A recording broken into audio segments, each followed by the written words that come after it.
PonyFans.com here with quarterback Kyle Padron. And last year when you and the rest of your team arrived here for the beginning of practice, you talked about your different mindset. Your freshman year, everybody's a little bit lost. Last year, you understood the offense better. You were more comfortable. How's it different this year now that you have a year and a half in as a starter? Yeah, well, I think the mindset is still pretty much the same as last year. We're all focused, ready for the season to start, but we got to get better every single day out here. We're excited for the challenge that our schedule is this year. But we decided that this year our model is going to be this week and this week only, and right now we're just focused on Texas A&M. When you got here a couple of years ago, you had Emmanuel Sanders, who was a proven senior, and you seemed to sort of develop a security blanket kind of relationship with him pretty quickly.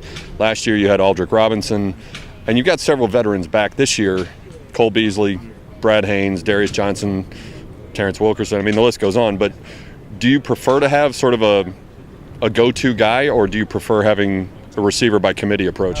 It's not really a go-to guy as much. It's just kind of the way the ball gets kind of spread. The different routes calls for different people to get the ball, but and Coach Jones calls the play, so I just kind of throw it where I'm supposed to. But no, I mean, losing Emmanuel, Al stepped up. Losing Al, somebody's going to step up, whether it's Cole or Terrence, whoever it is.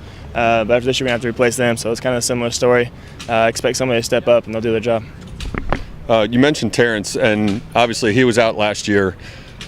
You lose Al, who's a senior with some speed, but you're getting Terrence back, who's obviously not like a new freshman. He knows the offense. How are they different, or what similarities do they have in their games? Will he fill the same kinds of roles? Yeah, they're fairly similar players. They both have tremendous speed, very explosive off the line of scrimmage, and pretty solid hands too. They're not the biggest guys. They're not going to go up over the top of people, but they're going to get by you, and they're going to extend the field and really help out the underneath game. You've had a few days of practice with him. Have you seen rust, or how long do you anticipate it'll take to get that timing and chemistry back with you? Well, he's getting better every single day. You'll see him drop a pass. He gets upset about it, and so it's good to see that he's getting frustrated after dropping a pass rather than just kind of expecting to, just because he's settling for that rust. But he wants to get better every single day, and from what I've seen, he is getting better. And, I mean, I think probably by the midway next week, he'll be perfectly fine. He'll be ready to go and kind of hit mid-season stride. Over the summer when you did the conditioning running that you love so much out in the sun, you also did a lot of 7-on-7 work, and you and some of the other veteran players were acting like coaches. You're out there holding tutorial sessions with the freshmen. Taking on that role as a teacher, how did that affect you, and how can that help you develop more as a player? Well, my mom always told me, she's going to be happy I said this, but she always told me if you can teach it, that means you know it the best. If you can't really teach it to people, it's not very effective. It's not stuck in your head. So if you can teach it and try and help out the other guys, it really helps you see the game and understand all the little subtleties of our passing game and where to look, where to see, what holes to throw into, and certain things like that. So when you can teach it, you know it the best. All right, it's been brought up that the roster now lists you at 240 pounds, which may be a little bit generous. You're, what, in the mid-230s somewhere? Was that by design, and how does that affect your mobility, your arm strength, and everything else that goes into playing? Yeah, I don't know where the 240 comes from. I've been fighting with 230, 233 is the highest I've been at. So just trying to put on a little bit more to my frame, be a little more solid, try and lean up, put on more muscle. But, I mean, it's affected my throwing. I feel like I have a stronger arm. Don't have to put as much into every throw. The ball just kind of seemed to come out of my hand a little bit better this year, and hopefully it'll help me be more accurate as well.